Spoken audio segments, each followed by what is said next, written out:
What is going on, guys? This is Michael Williams from Cartoon Universe, and today I wanted to talk about something pretty controversial that's been going around on the interwebs as of late, and that is, of course, the newly found relationship of Jack and Ashi in Samurai Jack after the latest episode. This has a lot of people in an uproar. A lot of people are not happy about this pairing, and I understand why. However, I disagree. Now, hold on a second. I should probably preface this by saying I am not a shipper. I'm not a Jashi shipper. I've never been one to ship really any characters for the most part. I don't really care for shipping too much. I'm not against it. I'm just not a big shipping person myself. So they could have gone the route of them being shipped. I would have been cool with it, as I currently am. They could have gone the route of it being a buddy-buddy partner sort of relationship. That would have been fine with me, and they could have gone the route of it being a sort of a father-daughter, mentor-student type of relationship, and I would have been fine with that as well. But I want to argue the case as to why I do think this makes sense, and it arguably makes the most sense out of all of the options for Jack and Ashi's relationship, to be honest. Now, I'm not going to talk about the full episode because there's not too much I want to talk about other than this. I think this is much more interesting to talk about. Although I did enjoy the episode, I liked how gratuitous it was for comedic effect. I felt like it was very much in line with the rest of Samurai Jack, how they just do things over the top and repeat certain things, and I think it really worked for the humor in this episode. I thought the action was great, so I thought it was a good episode, but I kind of want to just focus on the relationship of Jack and Ashi and why I do think it does technically makes sense from a writing standpoint. First of all, a lot of people were saying Jack never fell in love before.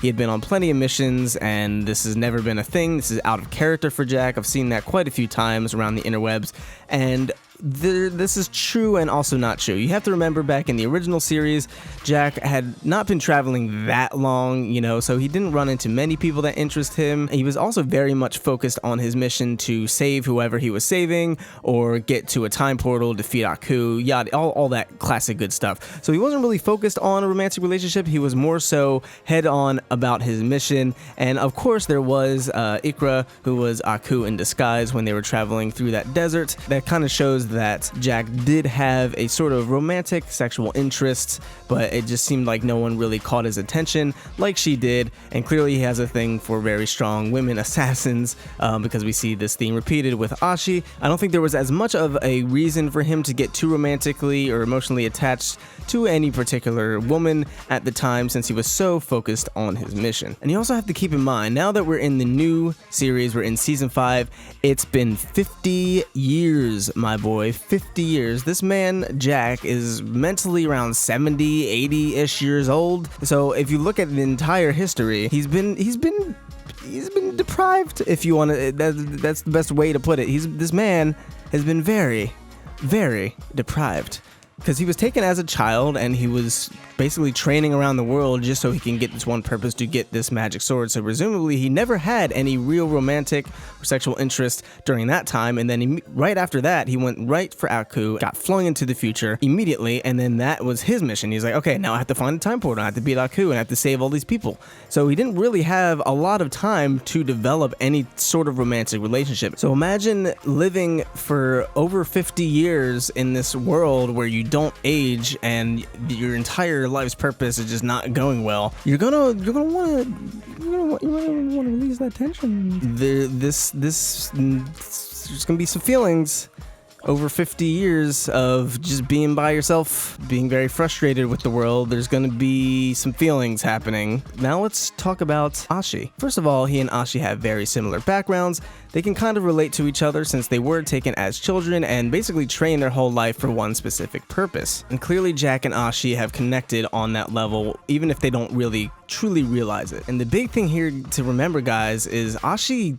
kind of saved his life and gave him hope again. After he thought that all of those children had died because he failed, he was going to commit suicide. He was going to fully do the ceremony of all these dead warriors. He was going to fulfill that. He was going to die. He had absolutely no hope left in the world. And then here comes Ashi, who gives him hope again, who basically saved his life, and that's a pretty big thing, and I think that could definitely lead to some feelings, especially when the girl who did that is, let's be real here, she thick. She's pretty thick. She's fine and thick. So if you put together the pieces of this man who has been in this future dystopia for over 50 years by himself and trained his whole life and never had any true, genuine romantic encounters, and then you have this attractive female who gives you hope in the world and saves your life, there's going to be some feelings. And on Ashi's standpoint, you have this person who basically showed her the world, straight up Aladdin style, showed her the entire world and the joys and the light of the world and not the darkness of Aku that she was born and raised into.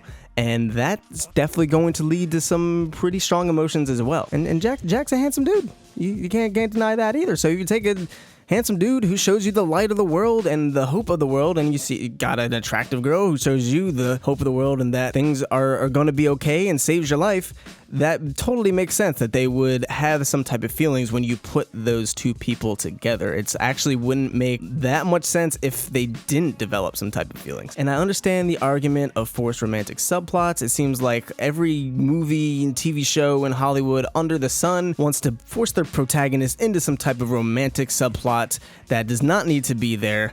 Thor. But this isn't one of those cases. I feel like this is one of those cases where it actually makes sense given the context of the characters and the situations that they have been thrust upon. And I think a lot of cartoons right now are actually doing romantic subplots really well. I think the way Stephen and Connie are handled is very healthy, and it shows a nice, innocent, genuine relationship between a young boy and a young girl. I think the way that Star vs. Forces of Evil is handling Star and Marco is being really well done, and it's adding a completely new dynamic and dimension, no pun intended, to the show itself, and it's actually very, very interesting. And I think the way this happened, yeah, while it may not be the most intriguing per se, it actually makes the most sense. And if we look at what Genndy based Samurai Jack off of, basically based off a dream that he had where he was in this future dystopia and he was a hero and he had to save this girl and they would just work together, and that was basically his dream. And that's what Samurai Jack was based off of, and probably what it was almost always kind of leading up to anyway. So I do think this does make sense. And again, I do understand that people don't want romantic subplots in every single thing,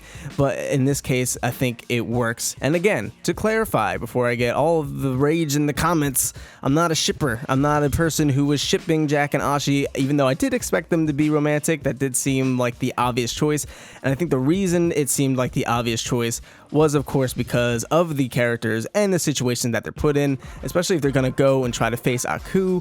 This could be the last time they're really alive. They don't know if they're going to survive this. So it makes a lot of sense that this would end up building up to what it is right now. And let's be honest, guys, after over 50 years, Jack deserves to get him some.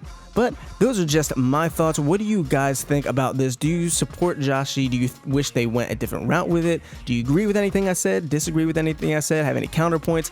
Let us know. I really would love to hear your thoughts about this. Very curious to see what you have to say. But if you want more Samurai Jack goodness and you're new here, be sure to subscribe for that and all things animation. If you enjoyed this little video, be sure to leave it a like. Thank you guys so much for tuning in. I've been Michael Williams. You've been watching Cartoon Universe, and we will see you in the next video. Peace.